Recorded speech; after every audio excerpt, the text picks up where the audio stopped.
Mutiara Hikmah. Bismillahirrahmanirrahim. Assalamualaikum warahmatullahi wabarakatuh. Alhamdulillahi rabbil alamin. Wassalatu wassalamu ala ashrafil anbiya'i wal mursalin, nabiyyina Muhammadin wa ala alihi wa sahbihi ajma'in.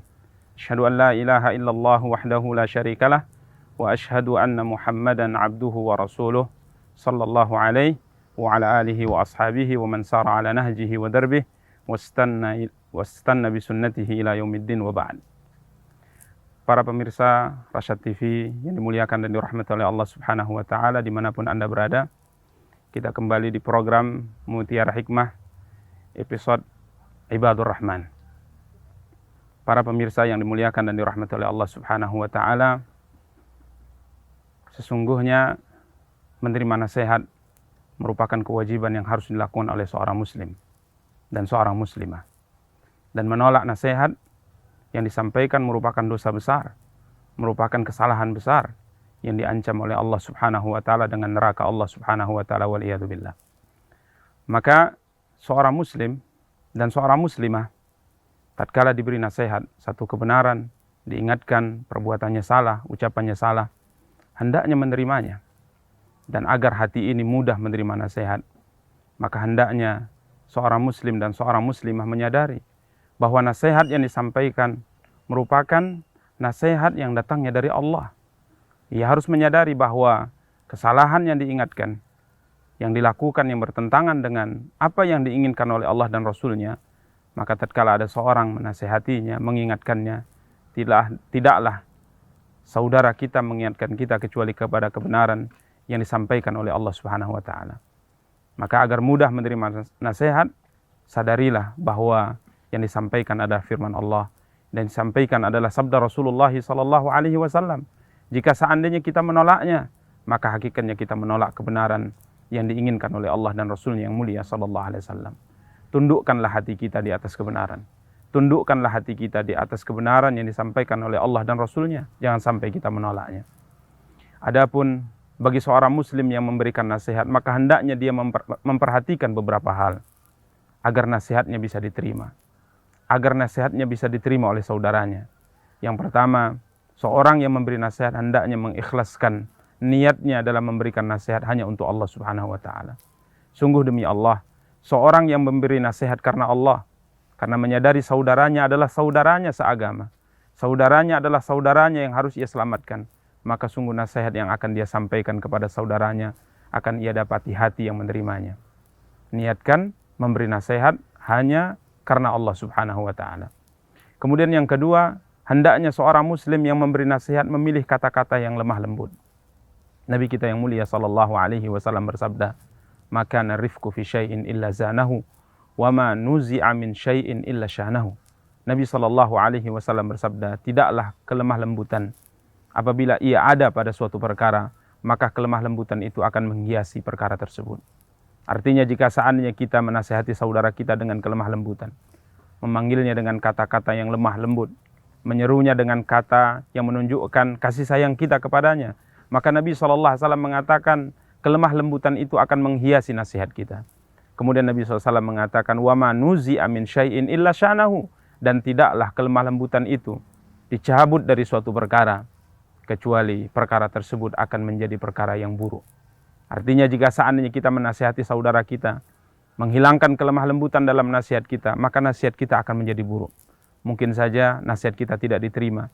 Mungkin saja saudara kita akan marah kepada kita, tersinggung dengan nasihat kita. Berbeda kiranya jika seandainya kita memberikan nasihat dengan lemah lembut.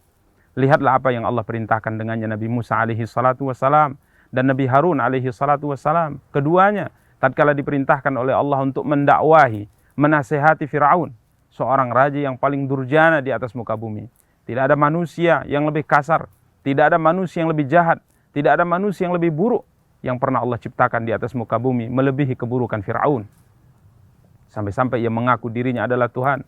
Dia mengatakan kepada orang-orang di Mesir, kepada masyarakatnya di negeri Mesir, "Ana rabbukumul a'la." Aku adalah Tuhan kalian yang maha tinggi.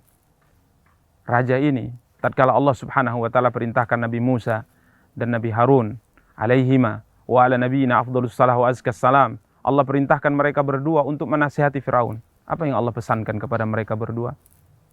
Allah Subhanahu wa taala berfirman, "Faqula lahu qawlan layyinan la'allahu yatadzakkaru aw yakhsha." Allah katakan kepada Nabi Musa dan Nabi Harun alaihi wassalatu wassalam, berkatalah kepada Firaun, sampaikanlah dakwah kepada Firaun, nasihatilah Firaun dengan qawlan layyinan, dengan perkataan yang lemah lembut. Dengan perkataan yang lemah lembut. Coba lihatlah. Nasihat yang Allah perintahkan untuk disampaikan kepada Firaun, diperintahkan untuk disampaikan dengan lemah lembut. La'allahu yatadzakkaru aw yakhsha. Karenanya para pemirsa yang dimuliakan dan dirahmati oleh Allah, pilihlah kata-kata yang lemah lembut. Pilihlah kata-kata yang baik. Apalagi jika seandainya orang yang kita nasihati adalah orang-orang yang berbeda dari sisi tingkatan kedudukannya. Tentunya berbeda tatkala kita memilih kata-kata lemah lembut di saat kita memberi nasihat kepada orang tua kita dengan sahabat kita. Di saat kita memilih kata-kata untuk memberi nasihat kepada istri kita dengan orang lain. Ya, maka kita harus melihat siapa orang yang kita beri nasihat. Ini yang kedua. Kemudian yang ketiga yang harus diperhatikan oleh seorang muslim yang hendak memberi nasihat kepada saudaranya agar nasihat tadi bisa diterima oleh saudaranya, hendaknya nasihat itu dilakukan secara rahasia. Artinya, sampaikan nasihat itu hanya antara engkau dengan saudaramu. Sehingga para ulama dahulu selalu mengingatkan, ya, mereka mengatakan bahwa barang siapa memberikan nasihat kepada saudaranya alanan, secara terang-terangan di hadapan manusia, ini bukan nasihat. Akan tapi ini taubih. Para ulama mengatakan wabbahahu, ya, seorang yang memberi nasihat kepada saudaranya secara terang-terangan, ini hakikatnya tidak memberi nasihat, akan tapi ini menghinakan saudaranya, mempermalukan saudaranya di hadapan orang lain. Namun jika seandainya nasihat itu disampaikan secara rahasia antara ia dan saudaranya, inilah yang disebut sebagai nasihat. Maka para pemirsa Rasyad TV yang dimuliakan dan dirahmati oleh Allah, sungguh benar apa yang dikatakan oleh Imam Syafi'i rahimahullah. Beliau mengatakan, barang siapa yang memberikan nasihat kepadaku secara terang-terangan, maka ini adalah penghinaan.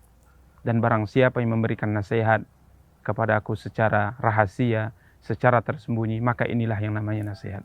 Maka beliau mengatakan, jangan salahkan aku jika seandainya engkau memberi nasihat kepadaku di hadapan orang lain, aku menolaknya.